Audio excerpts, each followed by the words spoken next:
A few days ago, we shared a tour. We shared the piano duties on Sasha Berliner's Europe tour. You played the first gig and I played the remaining two. I wanted to ask you, how was the first gig for you?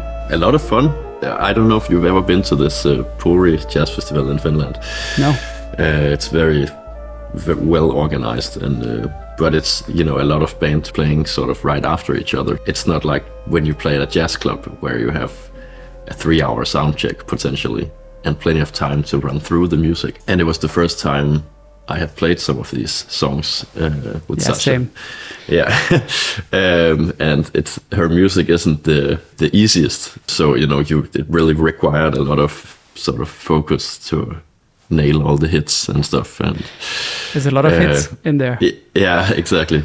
But I think it went really well, especially considering it was, you know, no rehearsal kind of gig. Yeah, it's a special skill set that we have to kind of cultivate, where it's like you get asked for a gig and then you prepare and then you realize, oh shit, this is only sound check. There's no rehearsal.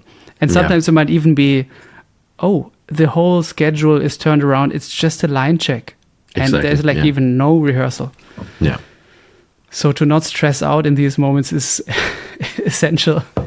Yeah, I feel it reminds me a little bit of New York, because I feel like more often than anywhere else in New York, you are sort of you're in this situation where you're about to play original music on a gig without any rehearsal, just about to sight read all this music, and in that sense, from having lived in New York for some time, I feel quite used to it. But it's still sort of a muscle that you have to keep exercising, if you will. Yeah. How did you think about the Green Chimneys arrangement? I'm glad we didn't solo over the hits. I don't know if you did that, but no, we decided not to. Yeah. Yeah, it's very difficult. There's this one spot going into the bridge where exactly. Yeah, I did not manage to nail it actually during the gig, unfortunately. But yeah, that's life, I suppose. Yeah, it's a slow 7, but there's a lot of different. How do you say it? Like different things in there. So a lot of 5, and after a while, it made sense for me to think about it as a slow 3 and then a slow 4. Especially in the bridge, where the melody in the original chart goes to beat 7. So if you count 6 and then interesting. Yeah, hit the 7 and then it's like a full bar of 4, like 2 bars of a fast 4/4. Yeah, that makes sense. Yeah. I just thought of it. Oh, it's like 5 groupings, but then one of them is 1 8th note longer and another one is 1 shorter. Yeah, I think was how I ended up just thinking about it. Yeah, it's true. Yeah, that makes sense. Yeah, I spend a lot of time sort of practicing 5 groupings in general. So it doesn't feel too foreign to me. Yeah. What are the things that make stuff like that easier for you? I think in general, I always just had this sort of practicing sort of percussion, like and polyrhythms whenever I was on the bus or whatever, when I was younger in particular. And so in that sense, playing 4/5 or 3 or just all these syncopations, it feels very natural for me to tap into it in a sense. I don't know if that answers the question you were asking. Yeah, I mean, that's also something that I'm doing. Like when I'm taking a walk, I try to have my feet as the sort of like the grid, and then you can do stuff against that. exactly. And I was also walking quite some distances with Green Chimneys. Yeah, great. Yeah.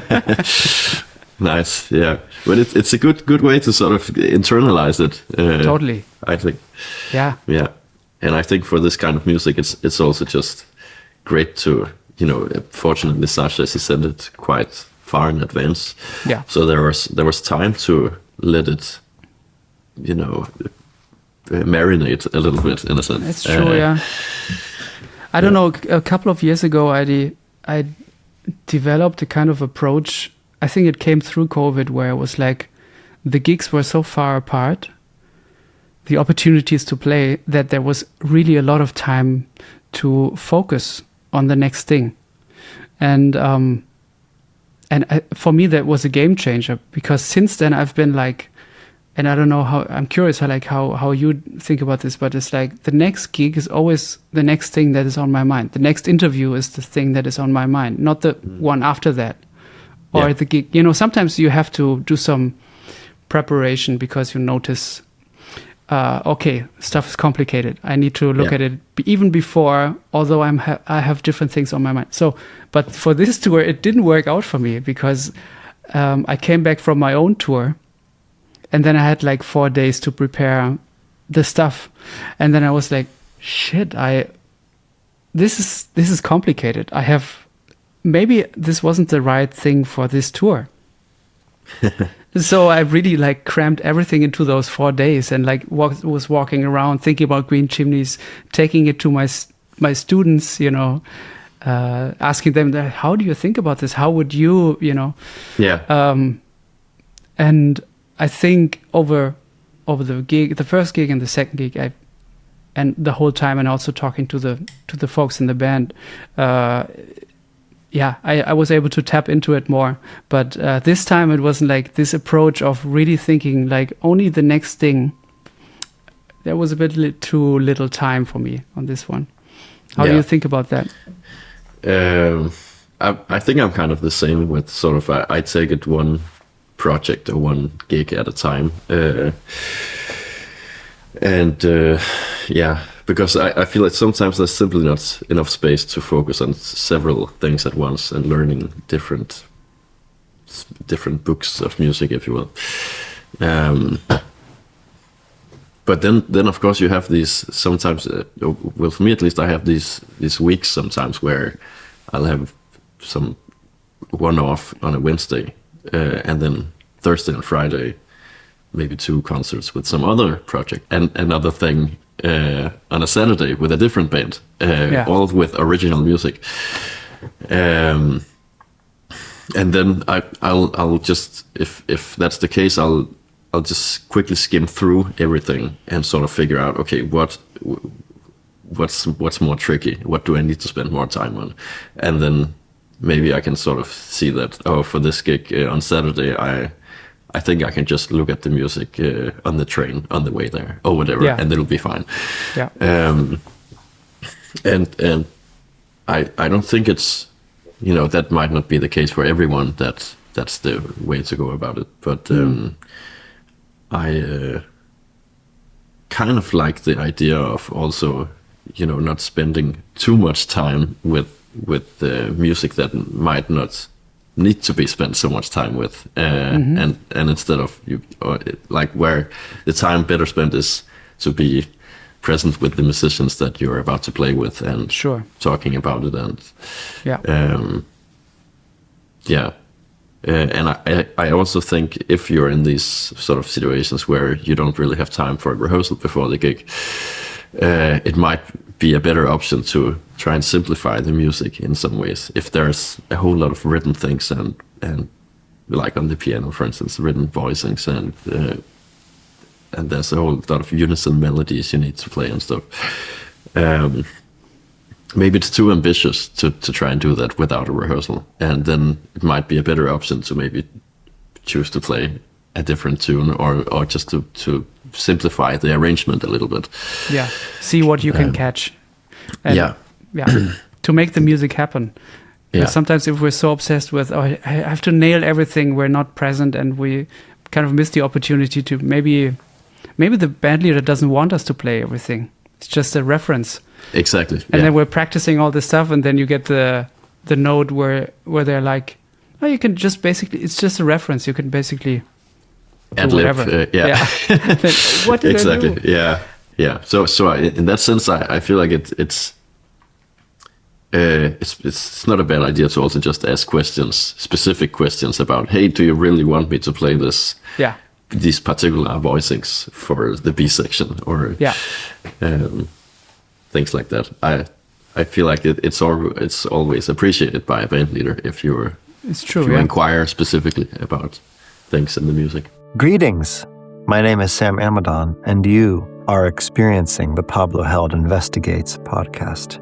And I am experiencing the Pablo Held Investigates podcast as I do every week. It's such a beautiful thing to be able to go so deep with Pablo and the musicians he talks to. I go back and forth between the conversation, and I'll pause and go to listen to the musical examples, and then I'll return to the conversation. It's profoundly beautiful and enriching. And if you connect with this podcast as much as I do, I highly recommend that you support Pablo on Patreon, because it keeps the podcast going and it provides a whole backdrop to a whole other dimension of the investigation.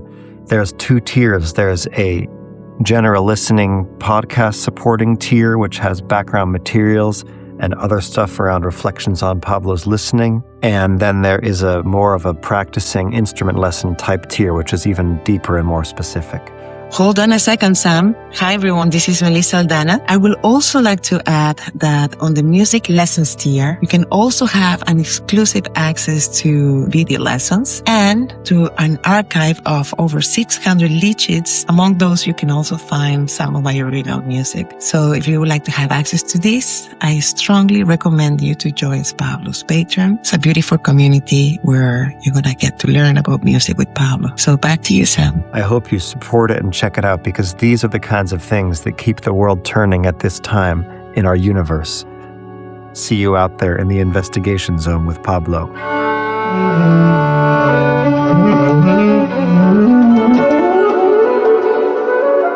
Several things that I noticed when I saw you live, I really would like to talk to you about. There's one thing. You were playing on a very, very shitty piano, like, and you sounded amazing on it. You sounded really great. So that seemed like it didn't really affect you. But there was one technical thing that I noticed that I found very interesting. I don't know how aware you are of it, but you were comping, and it was a lively piece. I don't know which one of those it was. It certainly wasn't a ballad. But you were comping, but what you did with your fingers was you did the finger pedal thing, where it seemed like you didn't really use so much pedal with the foot, but you kind of played pedal with your fingers, where like you're on the one chord, but you're about to jump to the next chord, so you switch fingers to move to the next chord. So it was a very natural...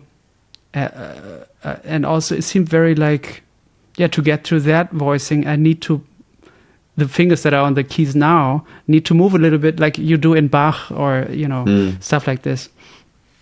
So, but I've never seen that, or at least I never noticed it, with somebody else in a more lively and rhythmic and moving context, as opposed to on a ballad.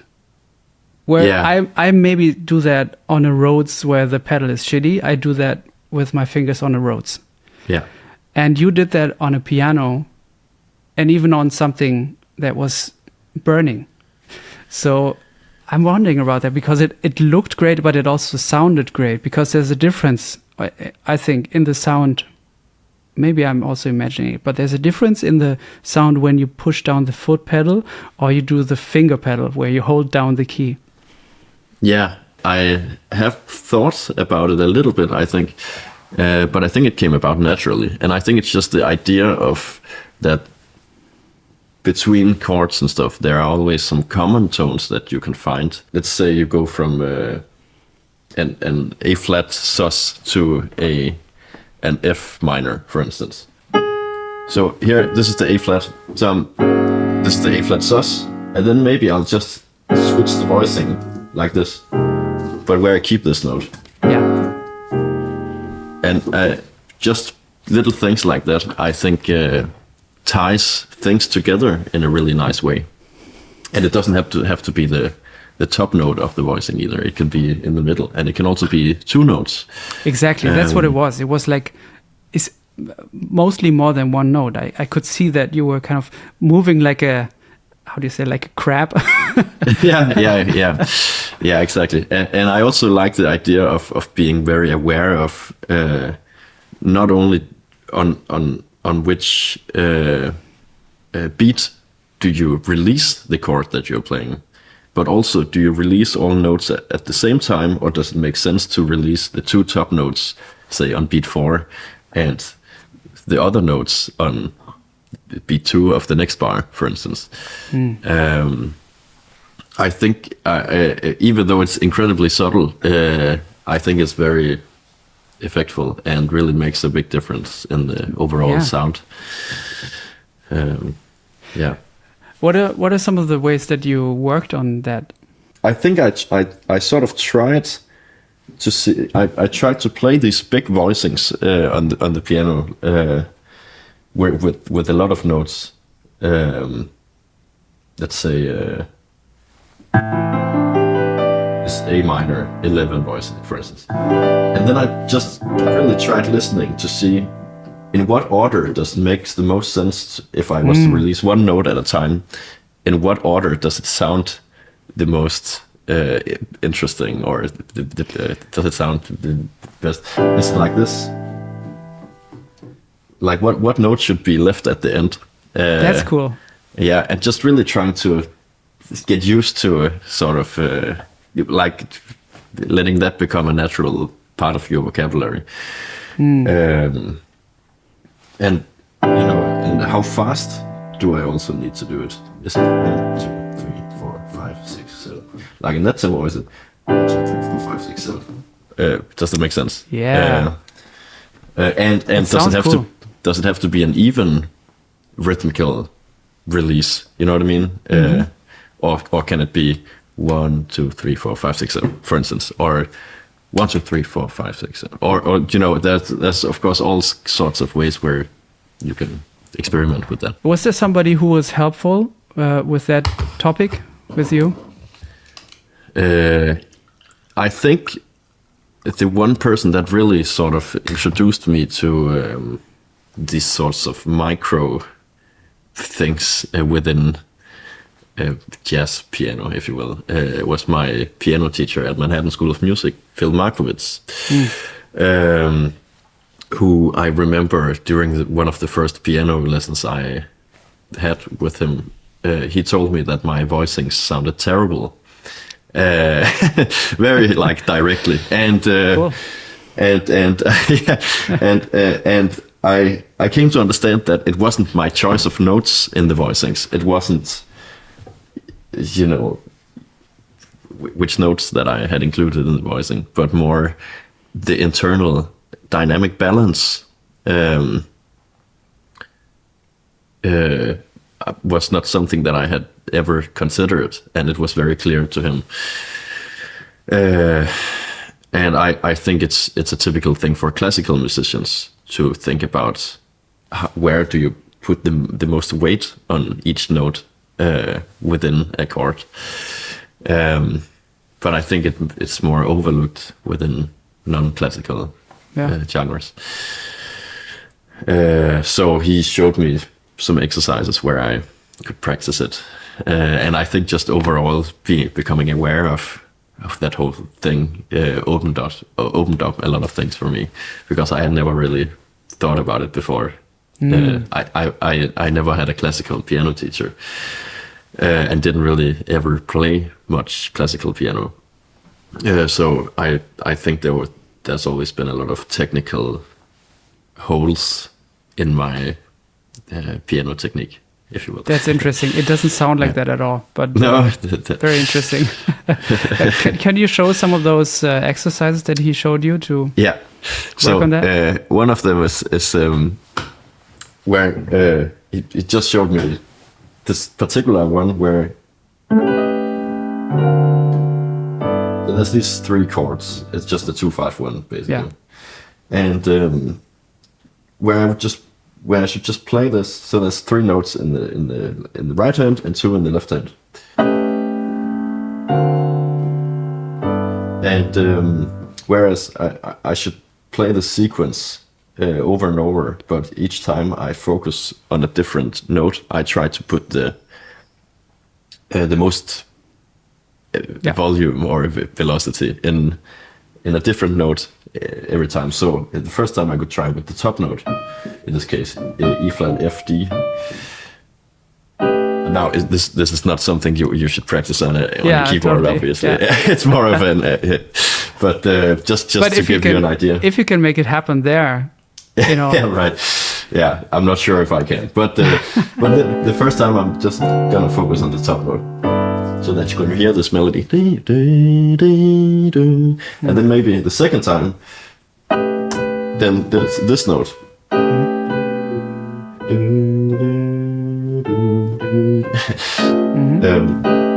Actually, sorry, the second one is so it's.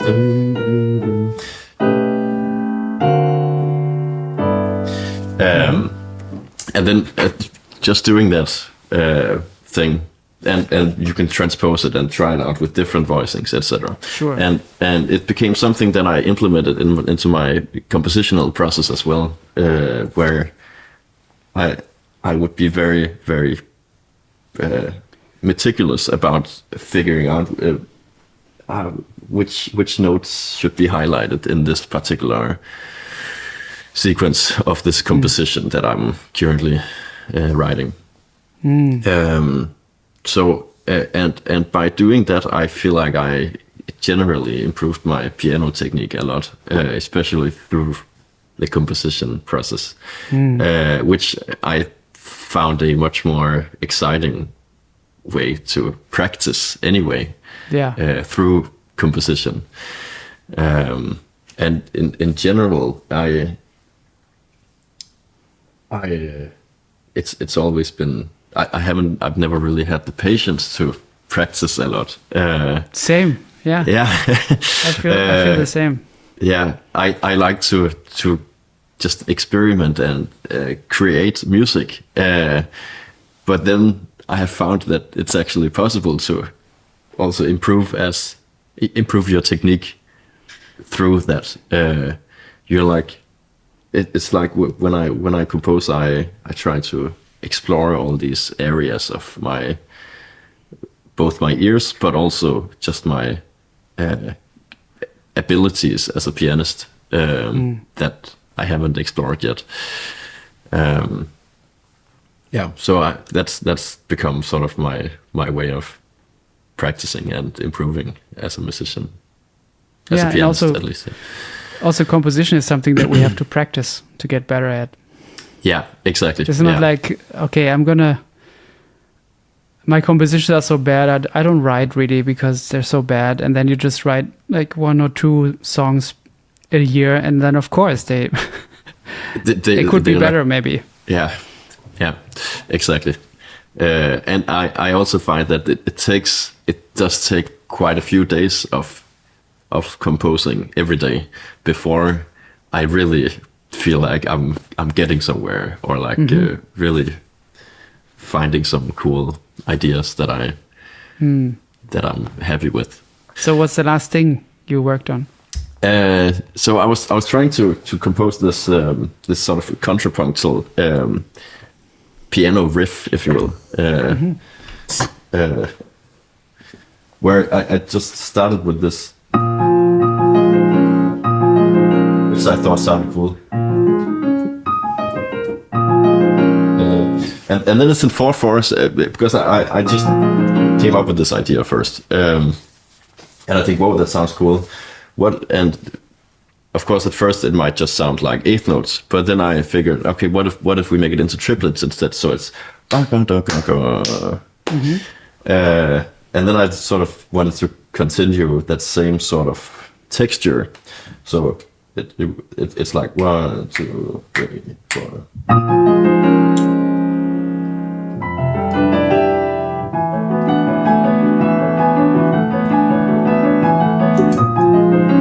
So that's 4 bars of 4/4, I think. 1, 2, 3, 4, 1.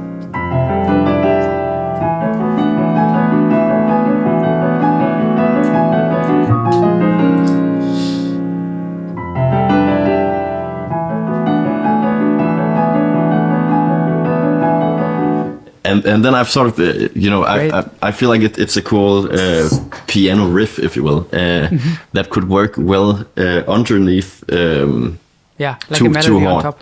Exactly. Yeah.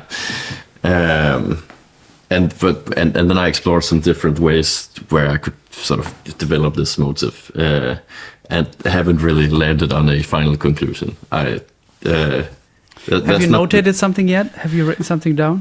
Actually, I did. Yeah. I started writing out a quintet arrangement of it. Nice. Yeah. When do you usually start writing down stuff? Generally, not before I'm completely finished with the composition, with the ending and solo form, etc. But I think if it's something that I need to arrange for more than just piano or piano trio, but where I need to write a part of the composition that I cannot play. For instance, in this case, which is why I already started writing it down, because I can't play the melody on top of this thing I'm already playing, because I'm using both of my hands. Can you sing it though? I find it hard to sing and play at the same time, and also do different things. Can you sing it? I noticed before I found it particularly challenging because I'm hearing the piano through these speakers and not through my headphones right now. Yes. So it feels like, but I mean, I think it would be.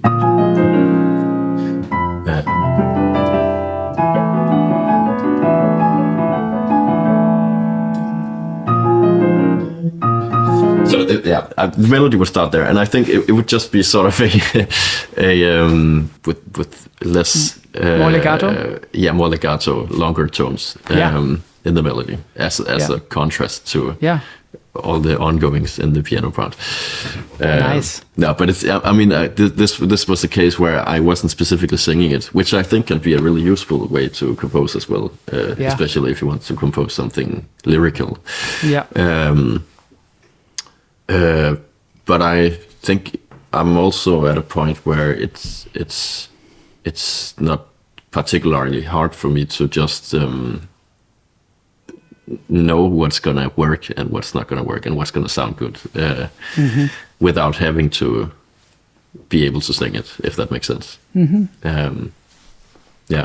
It's I don't know. You've probably heard it many times. Also, this whole thing that a good melody, it has to be singable. Yeah. Which I think really made a lot of sense to me once. But then I sort of had this epiphany at some point when I was listening to McCoy Tyner, and his melodies are not particularly singable. Let me think. I mean, not necessarily the tunes that he writes, but just his vocabulary as an improviser. Right. Okay. And it made me think about it, how the concept of melody might actually be a crutch in some ways, because I feel like at least the concept of a singable melody, especially when it applies to someone who is not a singer, because what I got from McCoy was not like so much melodies, but more like energies that sort of touched me in a sense. And I kind of dwelt on that for a long time, and decided not to be too caught up in this whole the melody has to be singable idea. Yeah, because sometimes you want to do a big jump. For instance, then it becomes not so singable for most people. Yeah, exactly. Yeah. So of course, if you're actually having a vocalist sing your music, it might make sense to accommodate that just in the same way as you would accommodate the range of other instruments, or the technical sort of limitations. But I like to not think about other instruments too much when I compose music, and just and then take it afterwards. Sort of what would this particular tune make sense to arrange for? Like what instrumentation? And sometimes it's simply solo piano, and I think for us jazz pianists, I think oftentimes it's a jazz piano trio that works well. Sure, yeah. We start playing it on the thing, and then it kind of is already there. Yeah, exactly. Yeah, that's true. Do you remember moments where you heard somebody else play something that made you appreciate the source or a source even more? I mean, I often hear pianists who have some Herbie Hancock isms in their playing, and I'm always like, yes, I love Herbie Hancock, and anytime I hear any sort of grain of his musicality in someone else's someone else's sound, it makes me appreciate Herbie Hancock, certainly. And I think in a lot of pianists, for instance, I think that goes for Brad Mehldau also, that so many pianists nowadays that are inspired by him, which I also think is awesome. He's also one of my all-time favorites. But with that, I do find that he is Brad Mehldau is harder to imitate without it being sort of just too much of a copy or emulation of him. Whereas I think Herbie has a broader scope of just rhythmical ideas and stuff that are more applicable to different kinds of music. Does that make sense? Totally, yeah. Yeah, I was just thinking about, like, I was thinking about, it's something that I also show my students a lot, where there's a couple of records with Richard Davis and Roy Haynes together in very, very contrasting situations.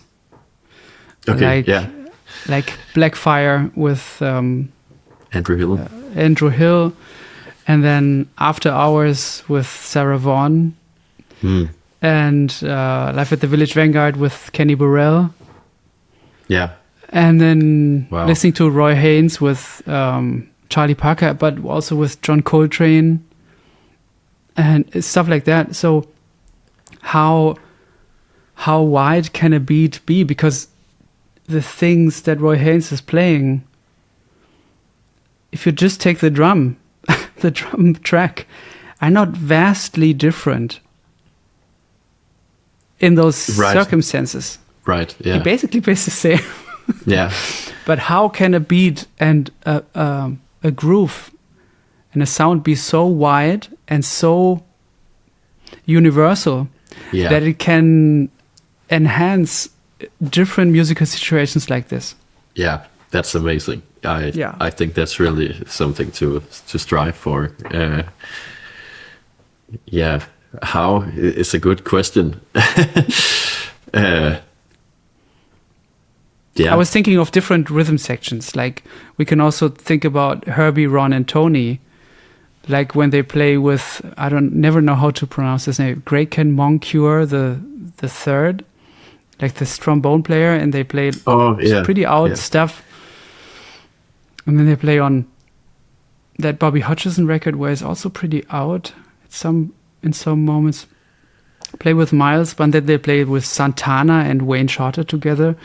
on this one album. It's like also a similar thing where they don't play super different, but they are able to be free and be themselves in different situations. You know? Yeah. Play 7 Steps to Heaven and then play on Fidi Kilimanjaro, the stuff when Herbie first played the Rhodes. Right. And Ron Carter's playing the electric bass, and how that's the same people, but there's 5 years in between. It's like, it fascinates me. 100%, yeah. It must have been exciting for them also to be put in all of these different musical situations and explore their interplay between each other within those different musical constellations, settings. Yeah, I think it's so valuable also to play with the same musician. I'm sure you know this with you having had the same trio for 20 years. Is that correct? That's correct. That it's incredibly valuable to develop together as musicians that way, and develop a repertoire and a sound together, and keep trying different approaches as well. Because I think a lot of jazz musicians end up just maybe just being in a project short term, and then it's a different band. And sure, I think it's, especially early on as a jazz musician, I think it can be a really you can learn a lot from just being on a tour with the same musicians and playing, say, 10 concerts over a short period of time. Because experiencing how the music is able to develop into in ways that you wouldn't have been able to find otherwise is really inspirational, I think. Absolutely. It's definitely, I had this experience when I was 19, I think, for the first time, and it's been something that's fueled my desire to maintain sort of a steady band, or like at least appreciate what that can do for you as a musician. Yeah. I was wondering, actually, like on this record we have the trio with Francesco Ciniglio and Jon Henriksson. And are you still with them together, or is there something else? Because I was wondering about that other trio bootleg that you sent me from Utopia. That trio also sounds like something that has been together for a while, because you really have, I love both of these trios in a way, you know? Yeah. So I was wondering about that. I think now that I released 3 trio records, I wanted to experiment with different kinds of musical constellations. Yeah. And with focusing on that, I just haven't been particularly proactive with booking my booking concerts for my own trio, and that has sort of resulted in a lot of one-offs, and which also just has sometimes made it logistically difficult to fly in people who live in different places or whatever for one concert. So it's often been a good opportunity to use people who are more local. So in that sense, I've played trio with, say, 10 different constellations the last year and a half or so, and it's been really, really great. And I like the idea of switching it up, especially now that I did 2 trio records with Jon and Francesco, and then I did this one with Kendrick Scott and Alex Claffey. And then I think different musicians bring your music in different directions, and Yeah, but it's also Why- like your songs are so strong that they can live with whoever's playing with them. You know, they can stand on their own. Of course, folks have to play what's there, but also the songs are so strong that they allow for different voices to come out. So perennial youth, Yeah. having both versions was very interesting because Yeah. very different. I love both, and I especially wanted to talk to you about the coda, because I think the Utopia Live bootleg, where parts of it are on YouTube for anybody who's listening want to check it out. So on the vamp at the end, and maybe you can explain the vamp even, there's a little bit different voice leading maybe risks or ideas that you take on the live thing as opposed to the studio recording where there's different voice leading. Once you get into the vamp, there's different voices in the middle that go down or up. And I wanted to ask you about how much of the vamp is set and how much is actually written down, and where you kind of leave the room for interpretation and spontaneous invention. I think first of all, now it's been quite some time since I did the studio recording, and then you've listened to it so many times that you start playing things differently. You start hearing it. Oh, you can do this. Just also as you develop your ears and your capabilities as a musician. And I don't want to get too stuck in that it should be the same form or sound the same way as it does on the studio recording. So that's that. And as for the particular form and structure of it, it's for that particular vamp. It is just 32 bars, with the chords shifting every 2 bars or 4 bars maybe. But there's this underlying dotted quarter note pattern that doesn't repeat before three sections have passed three times through the form. Could you play it? Yeah. I can't. Sorry, let me just. Yeah. So.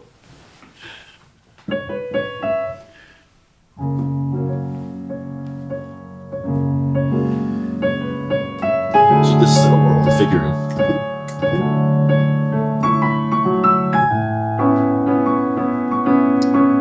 But the pulse.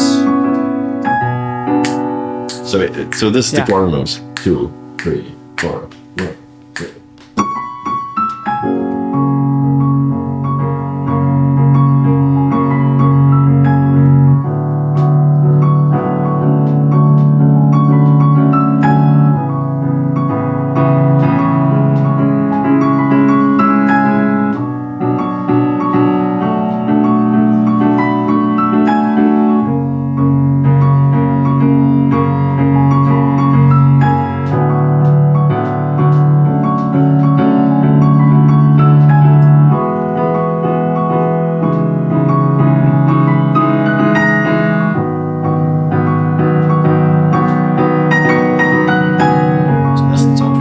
That's it, huh? Yeah. I love that A flat minor. Yeah. I love that A flat minor when it goes to the to the B flat in the melody. Ooh, I love that so much. And also Thank you. how you now dealt with not having a bass and playing the D major with the A on the bottom. Oh yeah. And the D6. That's such a beautiful sound, and it's so strong because of the fourth between A and D gives you the D. Yeah, it's true. Yeah. Really beautiful. It's I like that instead of always doing the fifths, I like doing the fourths as well. Yeah. I feel like it's overlooked sometimes. Yeah. Yeah. Yeah. So, did you write down the voicings in the first on the first sheet or is it just hits and chord symbols? Hits and chord symbols, essentially. Yeah. Yeah, I didn't even specify. Like I just wrote one form through, and then even if the bass pattern that I wrote down, the dotted quarter notes, it doesn't align, I think the bass player will understand that it's gonna take 3 repetitions before you land on the one again. Yeah. Somehow it's all the minor chords that especially get me on that vamp. Yeah. Like the first time when the B minor comes, it's a big moment. Yeah. Yeah. Thank you. I'm very happy with it also. But it's I think it came about 4.5 years ago. Yeah. And so, was it always part of the song, or was it something, you know what I mean? It's a contrast to what has happened before. Yeah, part of the song. I don't, you know, it's a difficult question to answer in that sense. But I at least I came up with it while after I had composed all what comes before, and then it was like, oh, what about this idea? Then I explored that sort of, but it came in conjunction with the other things that I composed, and I like to treat it, or like to keep the composition the way it was composed, if that makes sense. So the outro couldn't have been an intro, basically, because it happened. It came to you afterwards. Exactly. Yeah. And I like the idea of sort of, oh, this was my train of thought. My train of composing. And hopefully that comes across to the listener. Yeah. To some degree, at least. Yeah, it does. I think you end the concert with that song at Utopia, and then you play Textures as an outro. Oh, that's as a encore. Encore, yeah. What a great piece, huh? Textures. I love it. The Mr. Hand's original version. Yeah. All the layers that Herbie Hancock puts on and everything. You can really tell he's been just trying out stuff in the studio, and it like that he had this sort of creative freedom in a sense.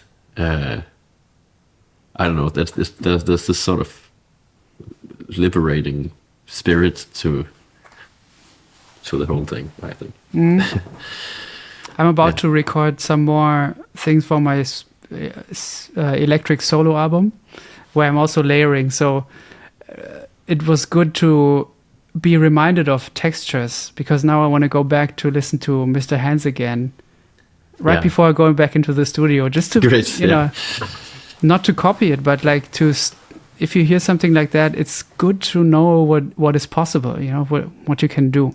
And I think with a lot of, there's another solo piece that he did on, where he kind of made like that was pretty early on. There's a solo recording of him in the studio, spacing on the name. There's 3 songs and 2 of them are acoustic, and then there's one thing that he built with lots of layers. It's on a Japanese record.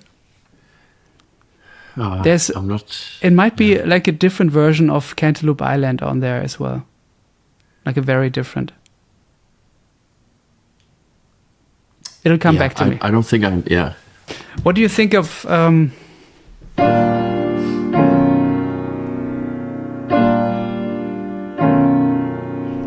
What do you think of this relationship? Like B major 6, B6 to B flat 6 to. That's E flat major 9. Ah, okay. The end of that Textures. one. Yeah, the end of Textures. Yeah, of course. I think it's great. Well done, Herbie. Yeah. No, what I mean is, like, how do you make sense of it? Like, why does that dominant I think resolve so nicely to E flat major? Right, yeah. I'm thinking of it like this sort of very Disney kind of ending. You know what I mean? Oh, interesting. Okay. But without the B flat in the middle, and then it's just a little more. There's a little more spice to the voicings with the extensions. All right. Okay. Yeah, and then I think the F. It binds it. Yeah. Binds it together more than any other note common tones.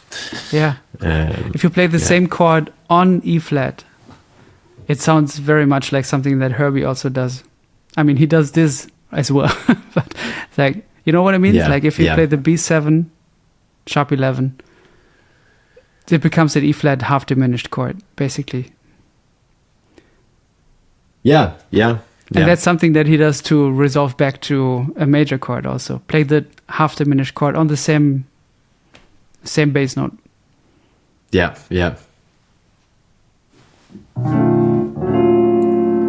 Like this? Yeah. It's like a Ravel thing, you know? Yeah, totally.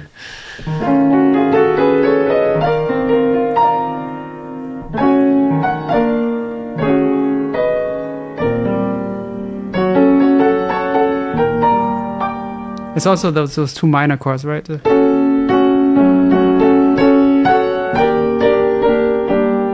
Yeah. It's a little more subtle than just the straight up minor to major 7. Oh yeah. Yeah, because it has more voice leading in it. Yeah. It has two notes that are, if you have to play those two notes to have each chord, right? We have to have the minor third, and we have to have the flat 5 to have that chord even. Yeah. And then we have to have the third and that's the fifth. True. Good point. Yeah. So that's like, this whole, yeah. It's built in. You can't undo the voice leading. Yeah. Wow. Now I want to explore that more. Actually, but I feel like I've been stuck in the switch from it's just a regular minor 7 to major 7. And especially that B7 going to E flat major, I wanted to ask your perspective, because I have a perspective where it's like, to me, it sounds a little bit like some form of an E flat diminished going to an E flat major, like Star Eyes. You know what I mean? Where you go like... Yeah, sure, yeah. Yeah.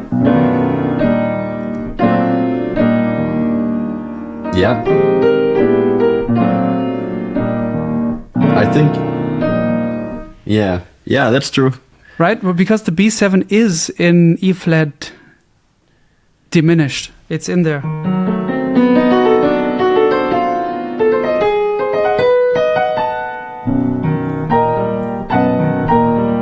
Yeah. Right? Yeah, totally. That's how I thought about it before. Yeah. But it's also, like, thinking about it now, it's also the dominant of the dominant is it in a tritone, which also often gives us the, in a way, still the pushback to the one. It's true. Like where? Right, where? Yeah, exactly. With E in the bass. Yeah, and that's the same thing like you played with the B7, D flat 7, or B, D flat to E flat. It just leaves out that middle thing. Yeah, it's exactly, yeah. There's a song of, I think it's Duke Ellington, but it should be more credited to Billy Strayhorn. You know, Sweet Thursday? Unfortunately not, no. It has the same thing. E flat going to B7. Yeah. It's a beautiful chord progression. I totally stole it for one of my songs also. Okay, great. Yeah. Yeah. And also it was cool. I think I hadn't heard textures in a acoustic setting yet. Right, yeah. It was my friend, a young guitar player named Albert, who came up with it, doing it as sort of a poinciana groove. Nice. Yeah. Yeah. Really fits well. one of the other things that I really appreciate about your playing is that there's I just love to hear you play lines, to improvise, and there's a real urgency to your melodies, whereas I've, of course, you have things that belong to you, that are part of your melodic vocabulary, or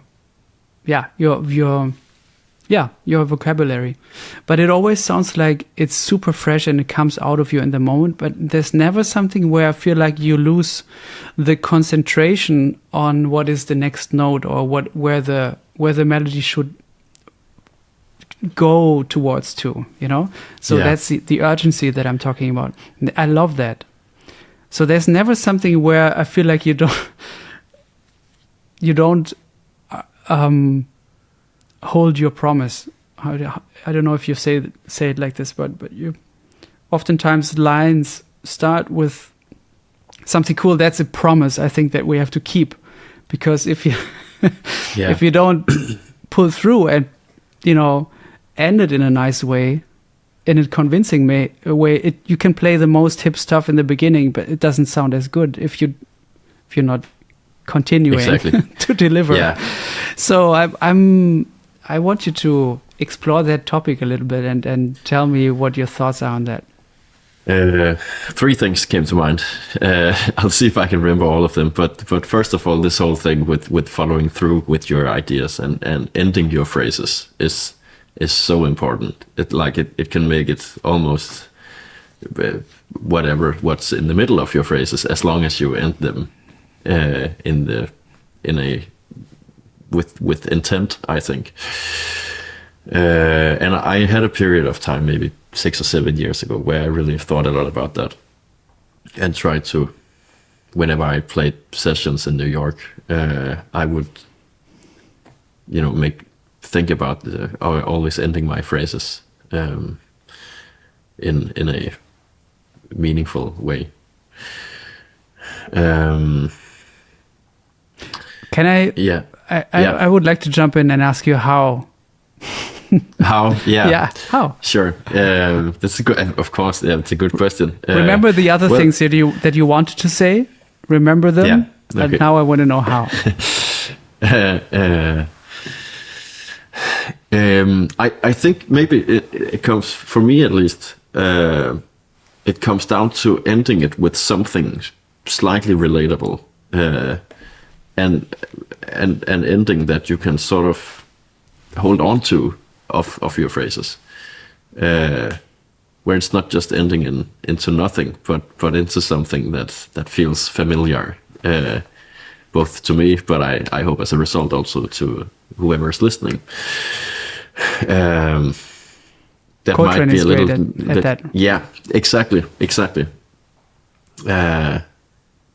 And I mean, there's the whole. I mean, and I think in bebop music in general, it's you can always hear it. There's always these phrases ending with or whatever. And there's just these sorts of rhythmical ties to the phrase that you can, or melodic ties you can sort of. It's like you tie the knot of the phrase in a sense. And then, of course, when you play, then you can use this. So you can use that rhythmical idea as the sort of springboard for the next. Yeah, springboard for what's coming next. Exactly. Yeah. Then you've already developed the idea further, just with that small rhythmic idea, and I think that helps to keep some momentum in the music. And then you just keep on finding new things that you can build on top of, like that, when you're improvising. As to the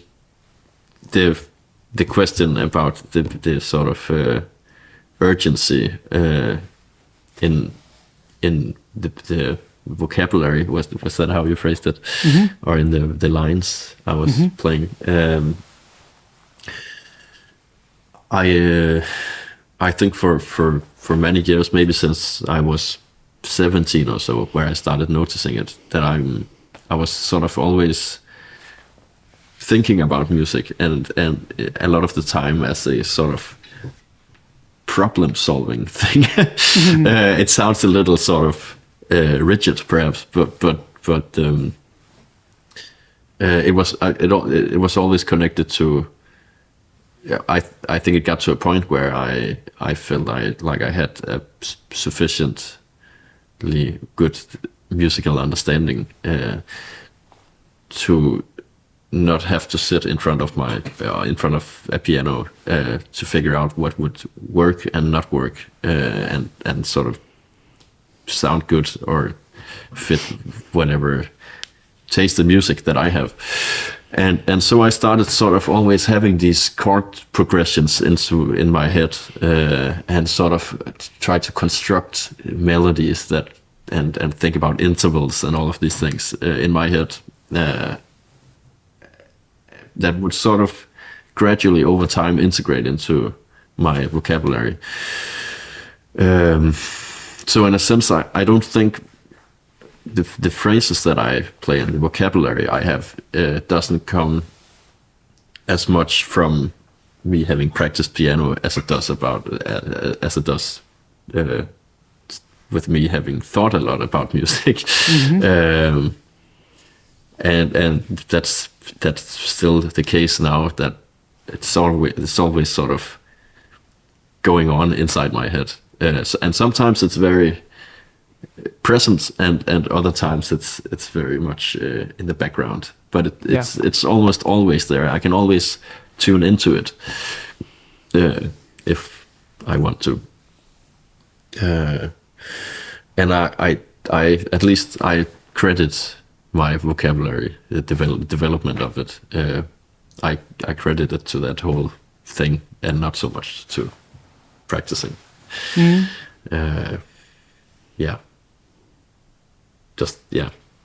don't know, does that answer the question? It does, yeah. There's also some things in your lines that really don't sound that pianistic to me. That's a good thing. Yeah. I mean, that is a compliment. Yeah, great. Yeah. So it's like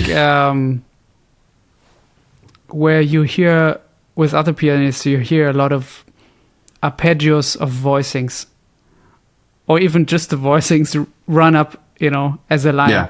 Yeah, sure, yeah. I don't hear that so much from you. I hear more horn-like, or vocal, or melodies where that direction comes through more, and it's less, okay, I'm basically playing what I'm playing in the left hand, I'm playing it in the right hand. There's a over exaggerated bad example maybe, but so that's one of the aspects of that urgency, where it's really about the melody that you're playing. Yeah, I think Coltrane comes to mind without question, but also Freddie Hubbard is someone whose phrases I've taken a lot of inspiration from. Trumpet players, I think in general, Woody Shaw, Tom Harrell, Marquis Hill.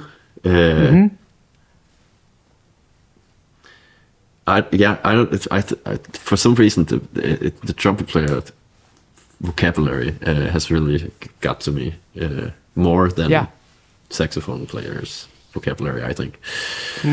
That's interesting. Yeah. I can relate to that. I like that. Yeah. I have that with Kenny Dorham a lot. I think Kenny Dorham was 100%. very helpful for me for lines and melodic improvisation, where it's like everything is strong, everything has a meaning, everything has a direction, but also sounds so free, so much freedom in that. Yeah, and also Art Farmer and Donald Byrd for me as well. But I think in general, pianists they shouldn't underestimate how much you can gain from just transcribing a horn player. Yeah. Or just really trying to incorporate their phrasing into the piano. Yeah. Because I think maybe a lot of pianists, they have this idea that, it's the most effective. It's best to listen to pianists because that's the instrument where you're using all your 10 fingers and you have 88 keys. Sure. So there's more stuff to directly implement from listening to other pianists, and that's true to some extent. But I think there is some really melodicism in horn players and singers and just other instruments in general that can really be worthwhile to explore and try to incorporate in your own language, and not just in jazz music, but in all kinds of other music. I think it. First, I found that even in this most simple melodies in pop music, those are, you can utilize those when you play jazz music as well, when you play a standard or whatever. Yeah, they're all there's always some, or oftentimes some sort of intricacy that you don't really hear usually in jazz music, but very well can be incorporated. And also, just for instance, the sort of in hip hop and rap music, you hear rappers, the way that they phrase things, I think can be really just by, even though they're not really singing any particular notes. Yeah, but the rhythms. Yeah. Yeah, I think there's a lot to uncover and be inspired by it there. Yeah. The other day I transcribed a little line of yours from Mr. Day. Ah, cool. It's just a tiny moment, but it's something that exemplifies what I was talking about to me, and it's you're on that first chord. Yeah. Yeah. And you play. Yeah. It's just a small thing. And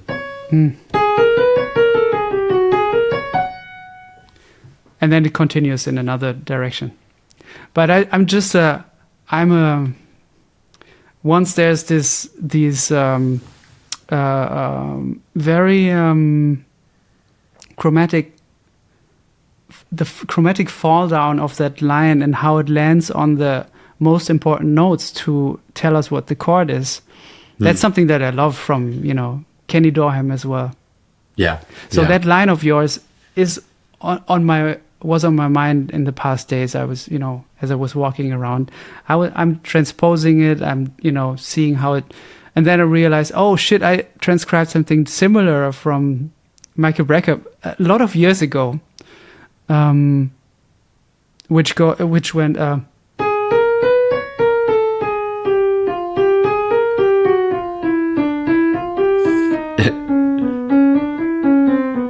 Where's just the first cell of that. Yeah.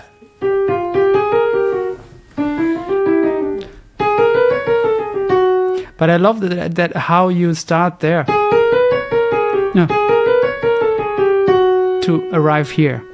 You know what I mean? Yeah. I love that. Sure. Yeah. It's funny. I think it's a straight up Brecker thing, but it came through my good friend, a bass player named Julian, who was obsessed with these sort of Brecker lines and what's his full name? Julian Haugland. Amazing Norwegian bassist. He had this whole obsession with these lines, and he sort of showed it to me. And how did he show it to you?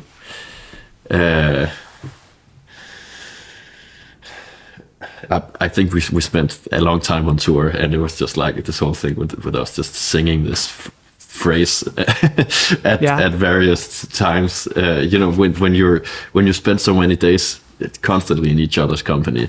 Of course, the jokes you make, and it starts to become absurd. And that was sort of the case with this particular phrase, actually. And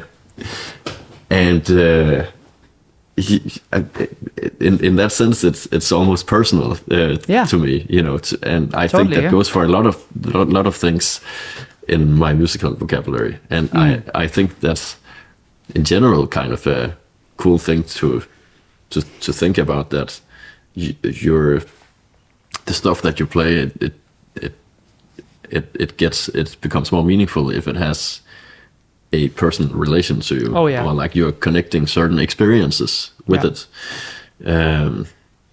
I guess ultimately that's sort of at the core of developing a musical vocabulary. Totally. 100%. That you something made an impression on you, and hopefully a positive one. And you don't get that if you read like a book of licks on what to play over a 2/5. You don't get that at all. Exactly. I mean, you have maybe you have a relationship then to the book, but if I would play that or play around and develop that, I'm thinking of Brecker. I'm thinking of you now. I'm thinking of the experiences when I know where I listened to that line, where I was on my walk in my neighborhood. I know exactly where I was, Exactly, yeah. So I'm thinking that means next time I'll walk that walk, when I'll think of you, and then I'll think of Brecker, and you know what I mean. That's I think that's exactly what you're talking about.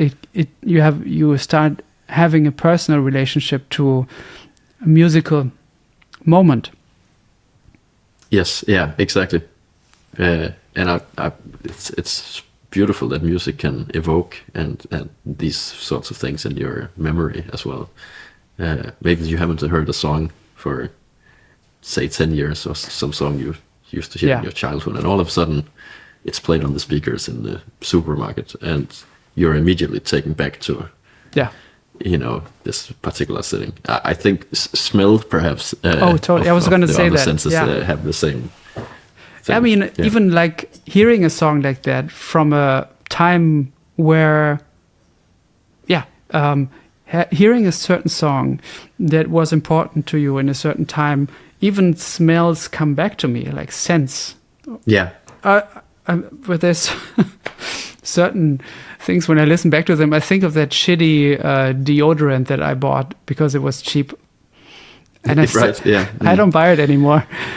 I have different ones, but it's like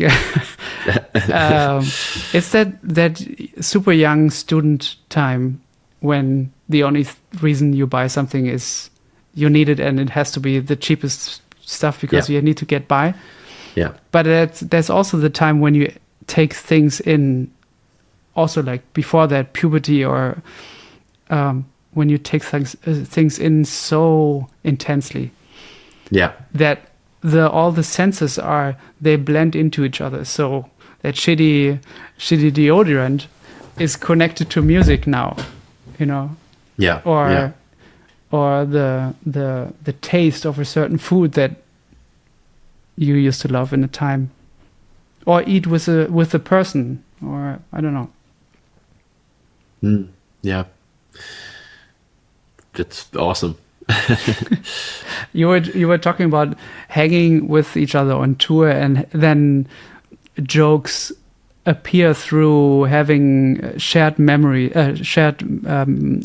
experiences together. And after a while, I'm sure it has happened to you before also, like on tour, at the end of a tour, other people from the outside would have a much harder time understanding what you're talking about, because everything is an insider. Everything is like connected to that first person that drove you at the first venue and stuff like that. Everything as a group, you become like this secret organization of people who would speak in different tongues somehow.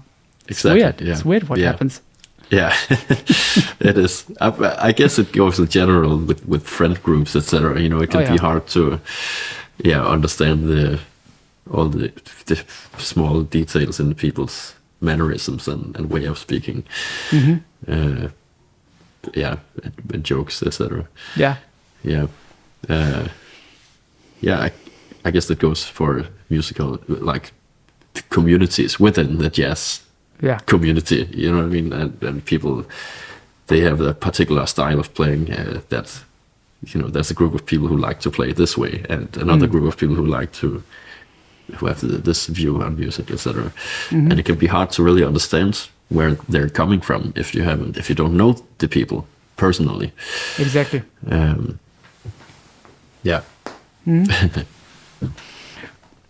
Tell me something about that studio where you recorded this, and I think also another one of yours.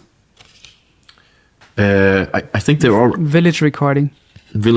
Yeah. That's probably the studio I've recorded the most at, which is also. It sounds incredible. This album. Yeah, it really sounds great. Thank you so much. Yeah, I'm very happy with the sound, and it's probably the best studio to record jazz music in Copenhagen. It's very spacious, and there's a really nice grand piano. And then the engineer August Vangren is really incredible at what he does. They have a variety of great vintage drum sets, and nice. Yeah, so the drums sound great as well. What kind of were you in one room? No, we were in separate booths. Right. Yeah. I like to not be too conservative about not making any edits or whatever post. If there's an ending that it wasn't really tight during the recording session. Sure. I think it's nice to be able to actually just fix it a little bit. Sure. And I think that's what going into the studio to record something is.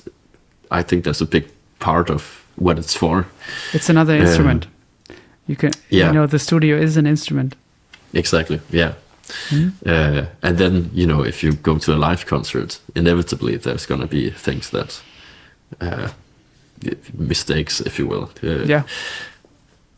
And that's part of that, and that's awesome. But I think if you go into the studio, I think there's no shame in fixing things. I think it's also fair enough to have this whole idea that, let's make a jazz record and it needs to be one take only. Yeah. And no edits in post production. And I think I would like to do that sometimes. And I think on my first album there was more the idea that I had as well. But now I'm not too caught up in that sort of old school way of recording, if you will. Yeah, somehow I had to think about. There was a time when I don't know. Maybe we had made a few live albums after each other, and then I went back into the studio, and then I felt like we were having a hard time really getting to the essence of it in the first couple of takes. At the time, I didn't know why we weren't able to get to it in the first takes. And now, in retrospect, I can say that maybe the music that I was writing then was a little bit more involved and demanding. That it wasn't so easy to get to that place with the written material. I think sometimes it depends, of course, who's playing it, but like the more demanding the music is, obviously it's harder to get to that, as you said, old school way of recording where it's like, first take has it, you know? Yeah. But once you write more for that, then that's true. It's cool to have that, because then if you make from an easy lychee type song, if you make 6 versions, well, I don't know, maybe the first 3 are cool and then it just becomes forced. Yeah, I guess it makes sense if the music is a little more, if the music sort of encourages more overall freedom. And you know, that it's not that important that you are really tight on the beat, or you're playing things exactly as written. That I agree. Then it makes more sense to take the approach of maybe just recording a single take, or not having to be too caught up in the details. Yeah. I also wanted to talk to you about the way that you comp for yourself with the left hand. I think it's really, it seems like it's something that is important to you, or that you spend some time thinking about and cultivating a way of doing that, where the left hand is really helping the right hand to or pushing the right hand to do something, supporting it. So I want to get your view on that and see how you think about it. Yeah. I think I always try to, I'm always ready to adjust my left hand to whatever's going on in the right hand. And to get back to my piano teacher, Phil, he introduced me to this idea of, okay, your left hand can be within the key that you're playing in, and your right hand can be also within the key, but your left hand can also be within the key while the right hand is out of the key, out of the mode. Yeah. And you can also play where the left hand is out of the key, but the right hand is inside, or where both things are outside. That helped me think about just creating contrasts that way. And then I think this whole Barry Harris thing with how he uses his left hand to sort of accommodate things in the right hand. For instance, if I play over an G flat major 7,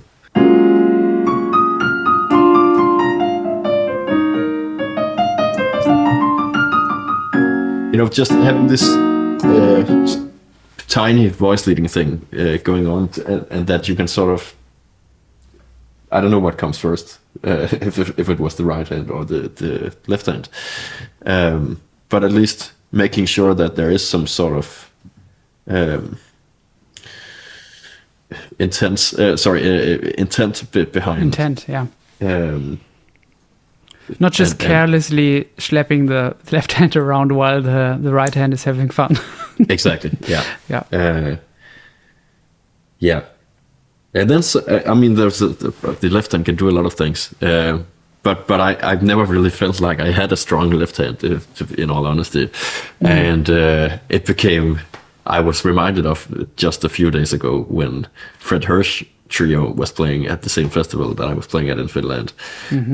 And what he's able, the way he comps himself with the left hand, I wouldn't even say that it's like comping. It's totally part of his melodic concept. And I never really got around to that too much, I think. Same here, yeah. Yeah, but it doesn't sound like with you.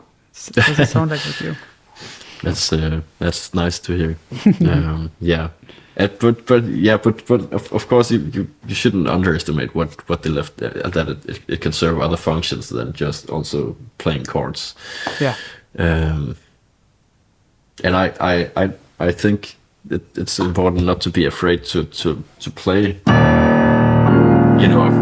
a big octave down in the bottom of the piano, even if there's a bass player, Yeah. Because I think also us jazz pianists are taught that, don't play too many roots in your left hand, because that's going to interfere too much with the bass player.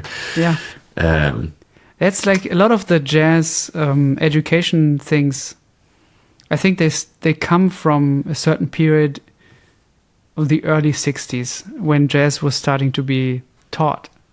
Yeah, and then a lot of the things that were in fashion then, or like maybe new discoveries, became the pillars of how jazz is being taught still.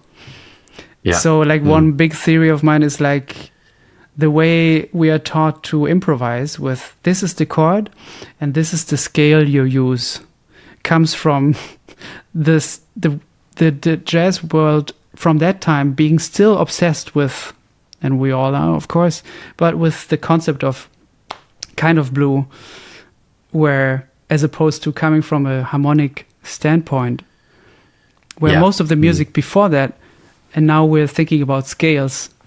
And this is when jazz starts being taught at universities and, you know, conservatories. A lot of the thinking is still the same. You have a chord and then you have a scale on top of that. But most of the music up until that point wasn't like that. And a lot of music after that point also isn't like that.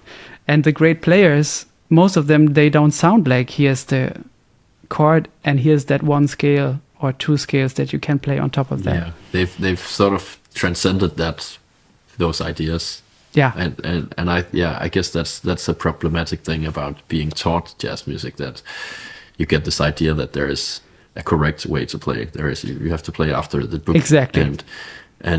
But in the end of it, it's about completely abandoning that. Yeah, or just questioning the rules that were made up, like for us. Yeah. Like, of course, I was also taught you don't have the root in the left hand because the bassist is playing that, and you should. Yeah. And of course, for a lot of the voicings that I'm playing, that's totally true, and that you are playing as well. You know. Yeah. But if you listen to Barry Harris, he's kind of always playing the root, almost always. Yeah. If we listen to Bud Powell, he's not playing left-hand voicings. Right. Hank Jones isn't playing left-hand voicings. Herbie is playing left-hand voicings, but he's sometimes dropping in the bass note. Yeah, exactly. Although the bassist is playing the bass note and then the chord. So I think as long as you're not, you know. Oh yeah. You know, doing the exactly the same thing that the bass player is doing, then it's probably fine. Totally. Yeah. And another rule that that I'm always questioning is like piano and guitar always clashes. It's either the pianist or it's the guitarist. Like that's a dumb high school band rule that is only true if nobody's listening to each other, I think. It's so true. Yeah. I think you just have to be aware of register and density of chords, and maybe someone has to texturally play a contrasting thing to the other person, or something that's complementing each other, and of course all of that without it getting in the way of whoever you're accompanying, both the pianist and guitarist. I think there's so much potential there, and oftentimes it's just thrown out the window because of this idea that guitar players and pianists cannot come at the same time. Yeah. So you kindly sent me your upcoming album, and I really enjoyed listening to it.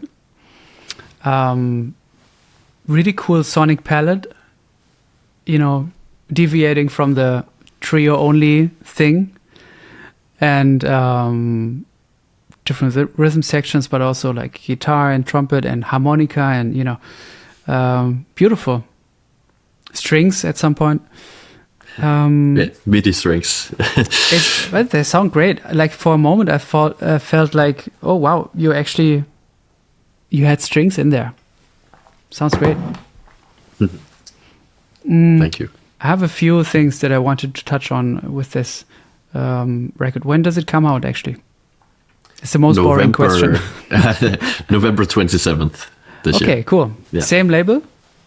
Same label, yeah. Okay, cool. And so if you have a recording session and so many different people involved and also so many different combinations of those people, how did you structure that just from an organization standpoint? Well, I made sure to have a lot of time in the studio. That I had 8 full days. That's amazing. Wow. Yeah, and spread out over a month and a half or so. Okay. Yeah. And then I figured out, okay, it's probably good to record the rhythm section parts pretty early, like all of the drums and bass things, as well as a lot of the piano. And then I sort of decided to schedule the flute and trumpet and guitar and harmonica a little later in the process, so that I also had time to work with my friend Rasmus, who is an amazing producer and recording engineer and a drummer too, who was able to assist me just with structuring the whole thing, and he's just amazing at if I have this suggestion, like, could we make the piano sound a little bit more like this, or what do you think about incorporating this synthesizer sound in this section or whatever, and he's like, yeah, that's gonna be great. I think maybe if we use this particular synth and I'm trying to get better at programming synth, just sound design in general. But he's a total master. So in that sense, he was also able to help me with those things. And it was really relieving to have someone that you could, bounce ideas back and forth with, because I think if I would have had to do all of those things myself, it wouldn't have turned out nearly as good, or as much in line with what I actually wanted it to sound like, just because I have such limited capacities when it comes to music production in general. It's good to have somebody around who can, another pair of ears and who can help you out with stuff like that. Yeah, exactly. Yeah. So the flute and the trumpet, did they play together with you in the same room, or you added them later? I added them later. I think maybe one of the tunes where the flute plays at the same time as the rhythm section. But other than that, I wanted to try this more patient approach, if you will, of just layering stuff, but still making sure that the bass and drums were at least recorded at the same time, because I think there's a sort of a lock there that's really important. Has to hook up. But when you're layering, that's something that I'm struggling with, because, and I'm slowly, I'm working on it, but if I'm layering things while recording, it's hard for me to, while I'm playing, because I'm so used to trying to play what I hear. Yeah. So if there's something missing and I miss it, I play it. I try to play it. Yeah. So if the melody is missing, it's hard for me to not play it and not feel like something is missing while I record. You know what I mean? I'm the same. How was it for you in this recording then? Because I don't think, is the flute doubling what you're playing? Sometimes it is. But a lot of the time I'm also just playing chords and the flute is playing the melody on top of it. And of course it requires more focus for me to just play the chords without the melody than it would be if I played the chords and the melody at the same time, surprisingly. Because it's so tied to like I'm hearing this the melody, like the chronological flow of it, and that's how I know where to go next with my fingers. Totally. And if the melody is not there, then I all of a sudden have to think what the next chord is, and it's a less intuitive way to play music, I suppose. That's a cool way of describing it, like having the melody as a chronological element, because it tells you where you are in the story. That's cool. Try to remember that.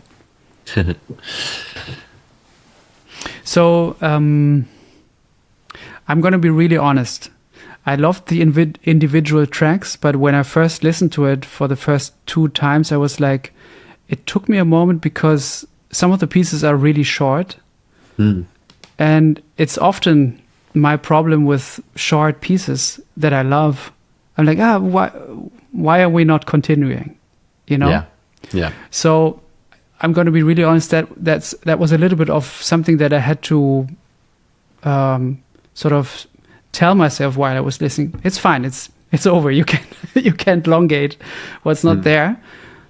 And that's why I also asked you for what's the order of the songs, because it was such a game changer, man. Yeah. Because you sent me the Dropbox, and I saw in the Dropbox now in retrospect that the Dropbox has the names in them, but I usually just take it out of the Dropbox, put it into my iTunes, put it into my phone, go on a walk, and then I listen. I see. Yeah.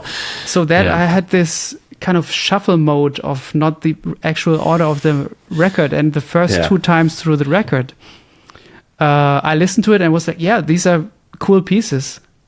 But what's the album really? Yeah. It sounded like a collection of pieces. Yeah. So that's a very long way of telling my question here. But when I now listen to it with the correct order and sequence of the pieces, everything made sense and everything was great. And everything was like, I could totally understand you and your album and your idea of the album so much better. And I loved it, I loved it before, but before it wasn't, to be honest, not so coherent to me. Right. It makes total sense. So it was another reminder for me how important a sequence is. Yeah. Sequence for a concert, sequence for a record. It was like reading a book, but reading the chapters in not the intended order. Yeah, right. The chapters in themselves made sense, but the way each tune contrasts each other, balances each other out, was so much different. So how did you think when you recorded all of these different pieces? How did you, in the end, think about the correct order for the pieces? How did you find it?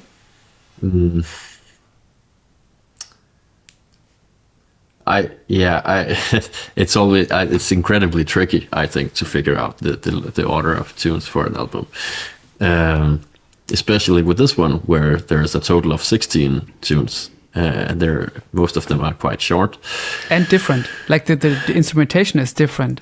Instrumentation is different. The whole sound of each track is it varies a lot. So I had to figure out a way to do that, and I think in the end it came down to sometimes there to be a significant contrast between each track, but sometimes it also makes sense to have like, okay, here's a section of 3 tunes together that have sort of the same vibe, and then we can slowly move towards this other section of tunes that might have a different vibe. So I started categorizing the tracks. Okay, here's some that are really categorizes. Here are some that are really joyful and happy, and here are some other ones that are very sentimental or contemplative.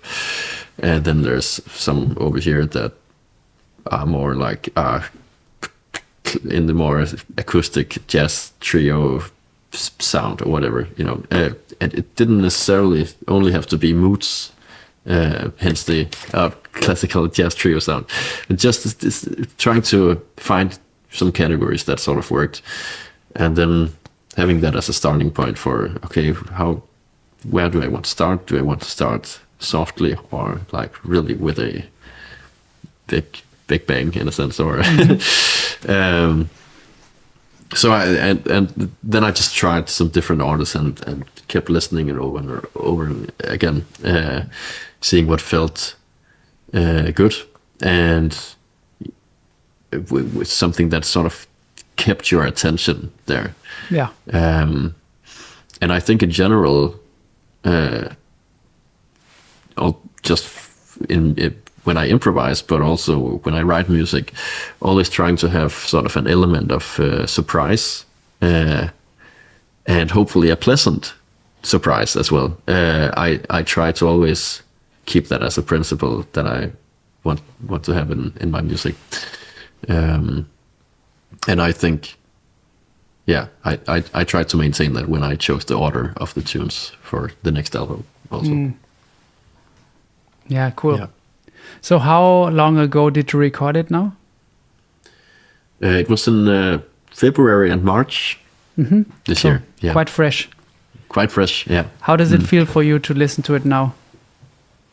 Very good. I just took like a 2 or 3 week break from listening to it at all. I'm sure you know, like this whole, when you're about to release an album, especially during the mixing and mastering process. You've listened to it so much, and then the sequencing and everything.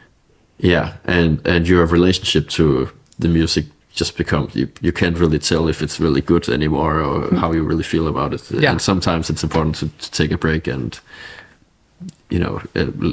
listen to other things, or no music at all, or just focus on something else. And then hopefully when you return to it, it should evoke the feeling that you would like to have from the music that you write and record. Unfortunately, that has been the case. Yeah. I feel like through the process of releasing an album, you do the recording, you listen to the take, you maybe do another take, then decide on the first take you just heard. Then you mix it, and then you master it. And then you listen to the sequence. So many times you've listened to it already. But I feel like with each listen, it becomes less yours. As at least for me, in my listening perspective. Yeah. With each listening perspective, I get more and more detached from it and listen to it with almost someone else's ears. That's the last moment when I finally put out an album, in the moment when it's then on the streaming platforms, and I stream it myself just to see if that it actually worked. Yeah. Then I'm listening with not my ears anymore, almost. Yeah, I'm the same. Yeah, it's like, because now it's public. It's a public thing. So it's like, oh, you're actually, now that that's the reality, you're able to listen as if you were. Yeah. It's not a secret anymore. It's not just yours, but it's everyone's. You're letting it go. Yeah. Do its thing. Scary. Yeah. Scary, yeah, very much. Yeah, the first time it really took a lot of courage for me to release my own music. The first time I did it. What are you working on now, or what's on your mind musically now these days? Yeah, I mean, it feels like I haven't really had a break for several weeks, but I think. As for my next project after this one comes out in November, I think, I've gotten this idea that it would be cool to just write one big piece of music. That's sort of all that I've composed chronologically. Does that make sense? Yeah. So that I just start, and I've already started it. I composed sort of 4 or 5 minutes of music, and it would be cool to compose enough for an entire record, and then sort of figure out which sections need which kinds of instruments, etc. It seems like a fun way to just totally go with this sort of stream of consciousness type 45-minute composition, or however long it's going to turn out. That's cool. Almost like a classical thing. Yeah. Contemporary classic. Yeah, I would like to do that at least. And that's something that I started. That's something that I also thought of when I was listening to your music. It's like Rasmus really likes to compose. You really enjoy it, it seems like. yeah, it's my biggest passion without question. More so than wanting to tour or play concerts or whatever, or become a great musician. I think it's the most interesting thing for me is to compose music. Yeah, I love it too. Yeah, it's so great to just do that all day.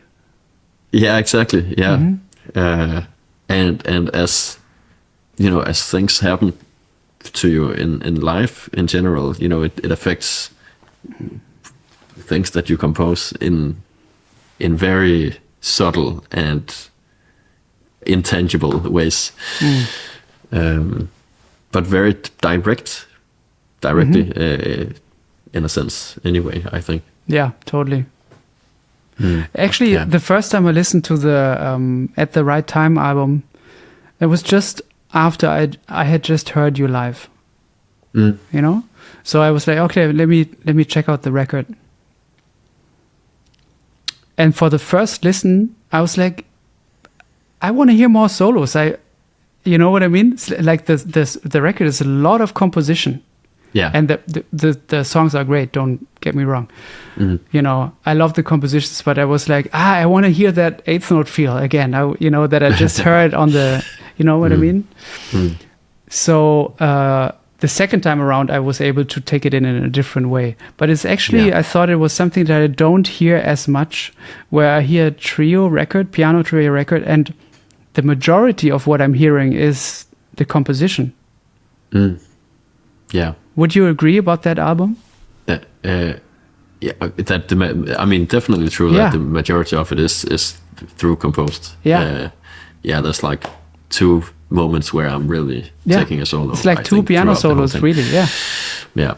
And maybe one bass solo, I think, on the there's one bass second to last. And then maybe a drum moment as well. Yeah.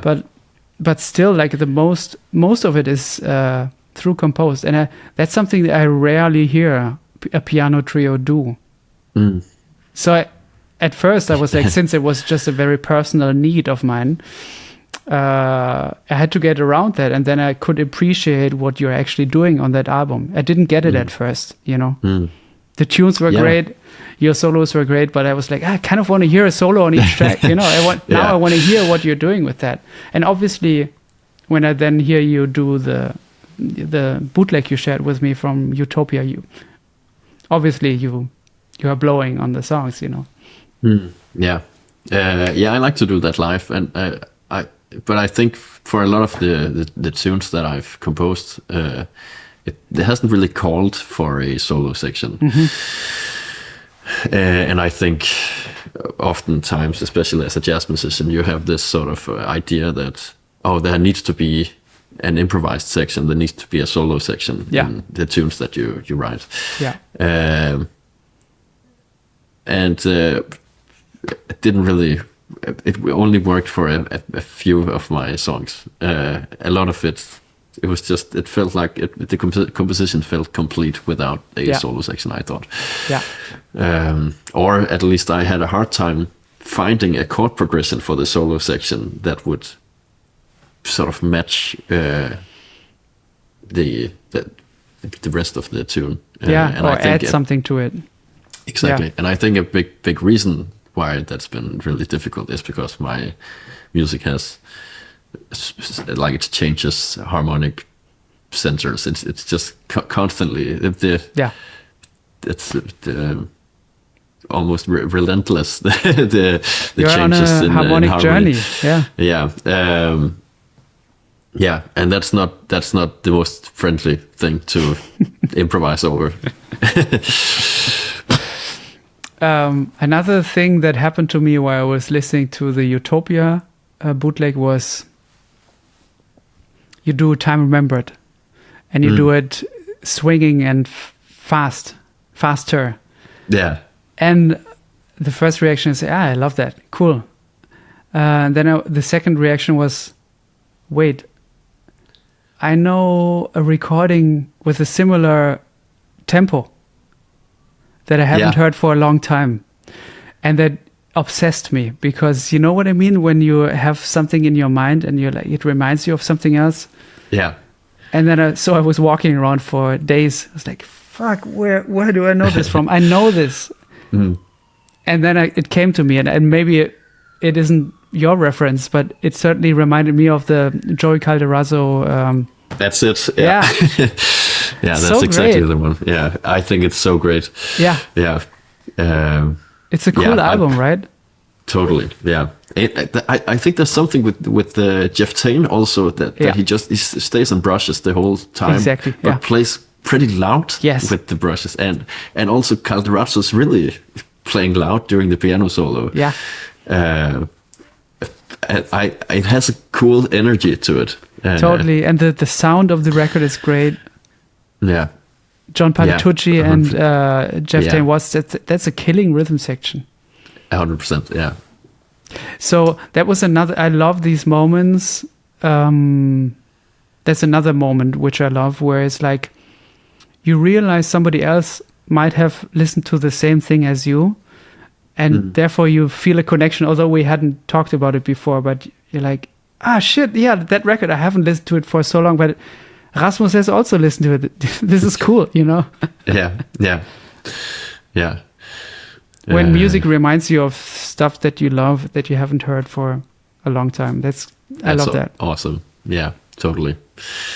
Wow, that's cool. It's a pretty. I feel like it's a slightly niche album. That one. It's cool that you've heard it. Yeah. Yeah. It's true. Do you want to play something to close out the thing? Yeah. Yeah. I think I'll play Infant Eyes by Wayne. Beautiful.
Thanks for listening to Pablo Held Investigates. This podcast is made possible through the support of my Patreon community. The show's producer is Sophia Will. The podcast jingle was composed and performed by me. The full version of the jingle is available at patreon.com/PabloHeld. Thanks for listening.